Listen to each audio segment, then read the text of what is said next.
Online BSc physics में आप सभी का स्वागत है। पेपर चल रहा है केमिस्ट्री का और इसमें चैप्टर चल रहा है रासायनिक अभिक्रिया और टॉपिक चल रहा है रासायनिक अभिक्रिया के प्रकार और इसमें प्रकार चल रहा है विलोपन अभिक्रिया।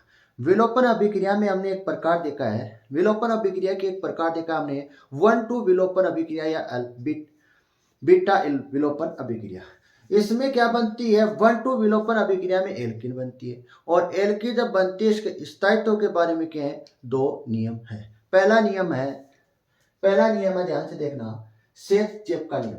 सेथ-जेप का नियम, ये नियम क्या कहता है, ध्यान से देखना। 1-2 विलोपन अभिक्रिया से सदैव अधिक स्थायी एल्किन का निर्माण होता है। मतलब 1-2 जो विलोपन अभिक्रिया से सदैव क्या बनता है, अधिक स्थायी क्या बनती है, एल्किन बनती है।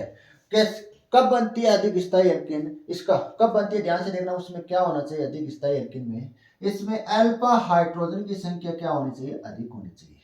अल्फा हाइड्रोजन की संख्या अधिक होनी चाहिए और क्या होनी चाहिए, प्रतिस्थापनों की संख्या क्या होनी चाहिए, अधिक होनी चाहिए। तब क्या बनेगी, अधिक स्थायी एल्किन का निर्माण होगा। ये तो क्या है, फर्स्ट नियम है सेथ-जेप का नियम। सेकेंड नियम है होफमान का नियम। होफमान के नियम में क्या होते हैं, कम स्थायी एल्किन का निर्माण होता है। कम स्थायी एल्किन का क्या होता है, निर्माण होता है। जैसे इसमें कम स्थायी एल्किन का निर्माण होता है। कम स्थायी एल्किन में क्या क्या होती है, ध्यान से देखना।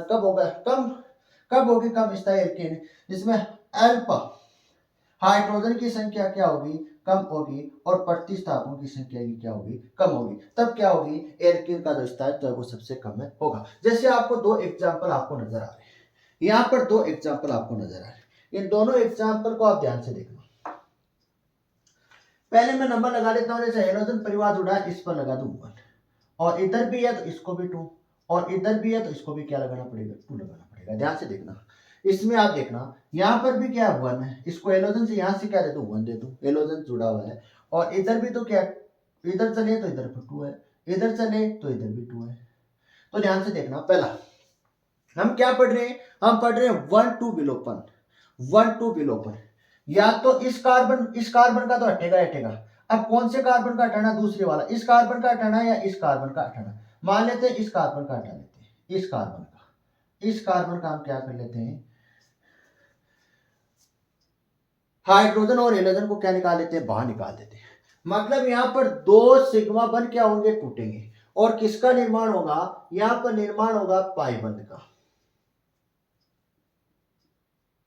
ये पाई बंध टूटा है। तो यहां पर देखना, यहां पर क्या बन रही है, एल्किन बन रही है। ये एल्किन बन रही है नहीं बन रही, यहां पर क्या बन रही है, एल्किन बन रही है। अब ध्यान से देखना, सबसे पहले डबल बॉन्ड के बाद देखना, एल्किन के बाद देखना, ये तो क्या बनेगा, बेट अल्फा। इधर चलो अल्फा, इधर भी क्या है तो ये भी क्या है, अल्फा। इसके बाद इधर आए तो वो क्या होगा, बीटा। इसके बाद आपको और मिले वो क्या होगी, गामा होगी। अब यहां पर ध्यान से देखना, प्रतिस्थापियों की संख्या देखिए। यहां पर क्या देंगे, प्रतिस्थापियों की संख्या देखिए। तो यहां पर एल्किन के पास दोनों तरफ क्या है, कार्बन जुड़े हुए। तो यहां पर प्रतिस्थापियों की संख्या कितनी होगी, 2 होगी। प्रतिस्थापियों की संख्या कितनी होगी, 2 होगी। तो यहां पर ध्यान से देखना, पहला लिखना हो हाइड्रोजन, इसके नीचे लिखना आपको, यहां लिखो, यहां लिखना है यहां पर अल्फा हाइड्रोजन की संख्या कितनी है, अल्फा हाइड्रोजन की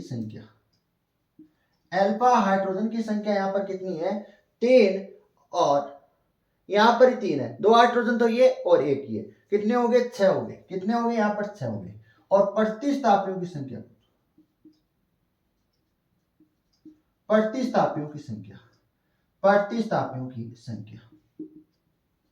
तो संख्या देखो यहां पर कितनी संख्या बन रही है। यहां पर एल्किन के इधर भी क्या है, जुड़ा हुआ है परमाणु और इधर भी जुड़ा हुआ है। तो कितने हो गए प्रतिस्थापी, 2 प्रतिस्थापी हो गए। कितने हो गए, 2 प्रतिस्थापी। अब नेक्स्ट देखना, नेक्स्ट यहां से देखना, CH3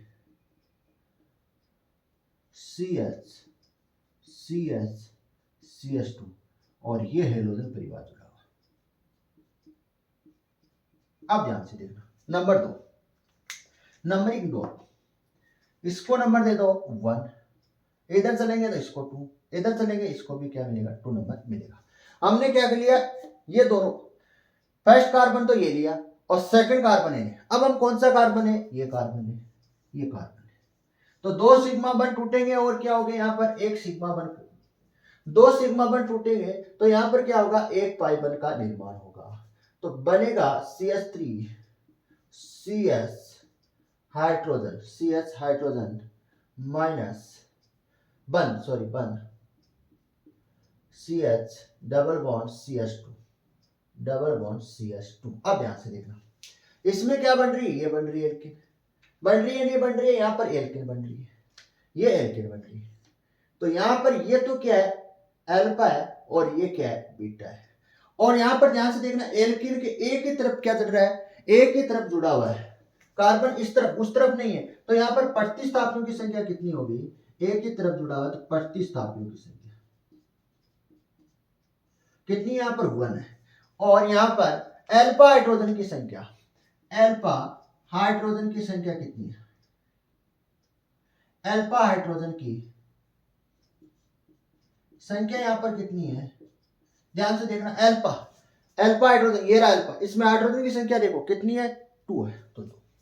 अब दोनों को आप देखो, बताओ दोनों आपको क्या मिल रही है, एल्किन मिल रही, ये भी आपको क्या है एल्किन है और ये भी क्या है एल्किन है। दोनों एल्किन में सबसे अधिक स्थाई कौन है, सबसे अधिक स्थाई ये है, सबसे अधिक क्या स्थाई है, क्योंकि इसमें अल्फा हाइड्रोजन की संख्या अधिक है, प्रतिस्थापियों की संख्या क्या है इसकी तुलना में अधिक है। तो सबसे अधिक स्थाई क्या होगी, ये होगी। ये लो सेकंड नियम, 2 नियम है, सेजेब का नियम और हॉफमान का नियम।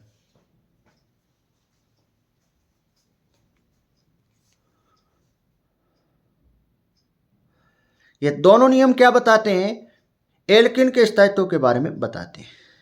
सेजेब का जो नियम है वो एल्किन के अधिक स्थायित्व के बारे में बताता है और हॉफमान का जो नियम है ये एल्किन के कम स्थायित्व के बारे में बताता है।